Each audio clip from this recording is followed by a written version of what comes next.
Pernah kepikiran gak sih apa ya yang sebenarnya ngebentuk daratan di ujung barat Pulau Jawa ini?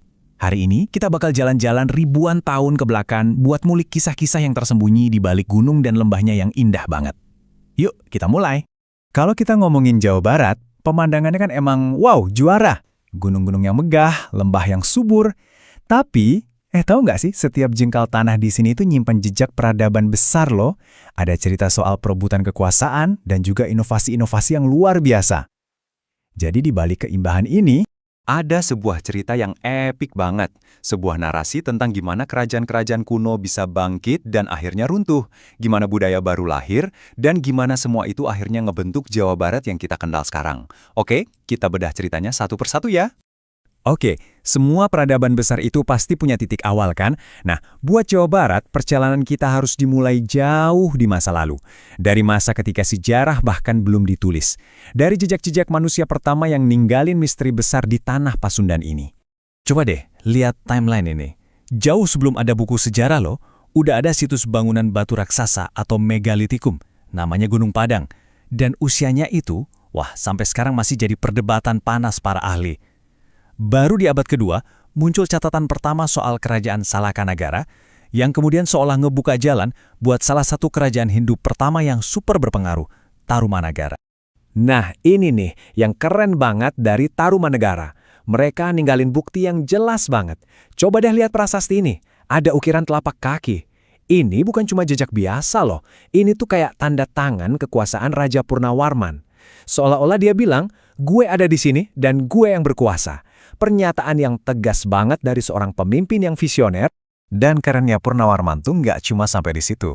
Ada prasasti Tugu yang ngungkapin sebuah mahakarya teknologi pada zamannya, jaringan irigasi yang masif.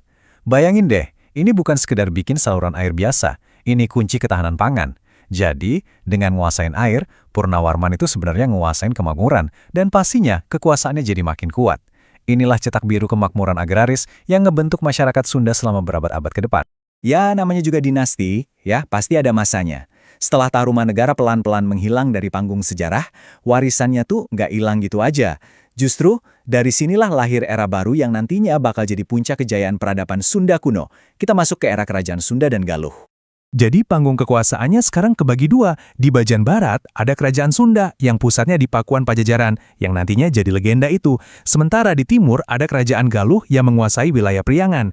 Mereka ini kayak dua saudara yang dapat warisan tanah Tarumanegara. Kadang saingan, kadang kerjasama. Dinamikanya menarik banget. Nah, akhirnya mereka bersatu juga. Dua kerajaan ini jadi satu di bawah bendera kerajaan Pajajaran. Dan momen inilah yang melahirkan tokoh yang namanya melegenda banget sampai sekarang. Sri Baduga Maharaja, atau kita lebih kenal sebagai Prabu Siliwangi kan? Di bawah kepemimpinannya, Pajajaran itu bukan cuma makmur, tapi juga jadi simbol keadilan dan kebijaksanaan yang terus kita ingat sampai hari ini. Tapi, ya gitu deh, nggak ada yang abadi kan? Kejayaan Pajajaran yang kelihatannya bakal selamanya, ternyata ada akhirnya juga. Angin perubahan besar mulai berhembus di Nusantara, ngebawa kekuatan-kekuatan baru yang bakal mengubah peta kekuasaan secara drastis dan selamanya. Coba catat tahun ini, 1579. Ini benar-benar jadi titik baliknya. Kerajaan Pajajaran yang segitu megahnya runtuh, diserang sama kekuatan baru yang lagi naik daun, Kesultanan Banten. Ini bukan cuma ganti penguasa loh. Ini tuh benar-benar akhir dari sebuah zaman, penutup tirai buat ratusan tahun tradisi kerajaan Hindu di tanah Pasundan. Begitu Pajajaran runtuh, jelas ada kekosongan kekuasaan kan? Dan itu nggak dibiarin lama. Muncul kesultanan-kesultanan Islam kayak Banten dan Cirebon yang jadi pusat perdagangan yang sibuk. Terus datang pemain baru dari Eropa, Belanda. Mereka nggak cuma dagang, tapi juga bangun infrastruktur gede-gedean, kayak jalan raya pos. Tujuannya buat ngambil hasil perkebunan kopi dan teh. Nah, dari situlah kota-kota kayak Bandung mulai dibangun ala Eropa, mengubah wajah Jawa Barat selamanya. Ya jelas, dijajah ratusan tahun itu pasti bikin menderita.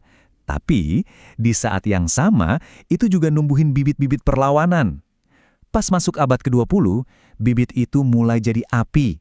Dan Jawa Barat, yang tadinya jadi mesin uang buat penjajah, sekarang ganti peran jadi salah satu dapur utama perjuangan kemerdekaan Indonesia. Terus pertanyaannya, gimana caranya api kecil perlawanan ini bisa jadi kobaran yang dahsyat? Nah, salah satu jawabannya ada di satu peristiwa heroik yang bakal selalu tercatat di sejarah nasional kita. Jawabannya ya ini, Bandung Lautan Api. Jadi di tahun 1946, para pejuang dan warga Bandung itu dikasih pilihan, serahin kota ke sekutu atau hancurin. Dan coba tebak, mereka milih yang kedua. Mereka bakar rumah dan gedung mereka sendiri.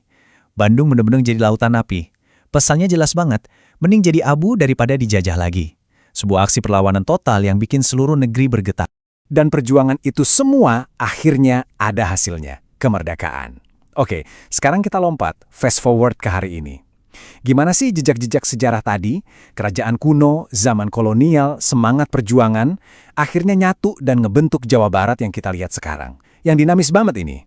Coba lihat datanya deh, ini ngomong banyak banget. Kalau ekonomi Indonesia itu diibaratkan mobil, nah Jawa Barat itu mesinnya. Kontribusinya ke ekonomi nasional kita itu yang paling besar se-Indonesia. Dan kalau kita telusuri akarnya, kekuatan ini tuh ya berawal dari zaman perkebunan kolonial dulu, yang sekarang udah berevolusi jadi salah satu kawasan industri paling penting di Asia Tenggara. Jawa Barat modern tuh unik banget loh, dia kayak punya dua muka yang saling melengkapi. Di satu sisi, dia itu jantungnya industri Indonesia, dengan pabrik-pabrik raksasa di koridor timur, kayak Bekasi, Karawang, Purwakarta. Tapi di sisi lain, dia juga jiwanya budaya, dengan Bandung sebagai pusat kreativitas, pendidikan, dan tempat budaya Sunda terus hidup dan berkembang.